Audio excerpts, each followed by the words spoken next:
विद्युतवाहक तार अंगावर पडल्याने दुधाळू म्हैस दगावली। विंधणे ग्रामपंचायत हद्दीतील घटना। महावितरण कंपनीचा ढिसाळ कारभार। विंधणे ग्रामपंचायत हद्दीत दुधाळू म्हैशीच्या अंगावर विद्युतवाहक तार पडल्याची दुर्दैवी घटना गुरुवार दिनांक 23 रोजी सकाळी ठीक 5:30च्या सुमारास घडली। या घटनेत शॉक लागून म्हशीचा तडफडून मृत्यू झाला आहे।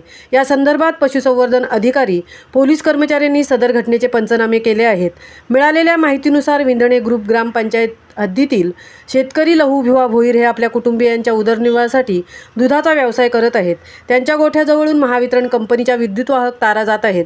सदर धोकादायक विद्युतवाहक तारा हटवण्यासाठी लहू भोईर यांनी वारंवार महावितरण कंपनीच्या कर्मचाऱ्यांकडे मागणी केली होती, परंतु मागणीची दखल संबंधित कर्मचाऱ्यांनी उपअभियंत्यांनी घेतली नाही।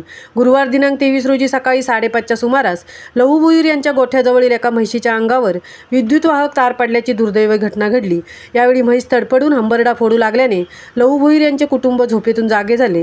त्यांनी झालेल्या घटनेचे गांभीर्य ओळखून उर्वरित म्हैशीच्या गळ्यातील दोर कापले, त्यामुळे त्या म्हैशी बचावल्या आहेत। तसेच झालेल्या शॉर्ट सर्किटमुळे लहू भोईर यांची सून, मुलगा थोडक्यात म्हैशीच्या बचाव कार्यातून बचावले असले तरी अंगावर विद्युतवाहक तार पडल्याने एका दुधाळू म्हैशीचा तडफडून मृत्यू झाला आहे। या घटनेची माहिती गावकऱ्यांना मिळताच गावकऱ्यांनी घटनास्थळी धाव घेऊन भोईर कुटुंबियांना सहकार्य केले आहे। तसेच पशुसंवर्धन अधिकारी, पोलीस कर्मचाऱ्यांनी सदर घटनेचे पंचनामे सुरू केले आहेत। झालेल्या घटनेसंदर्भात महावितरण कंपनीच्या अभियंत्यांनी विद्युत पुरवठा खंडित केला आहे।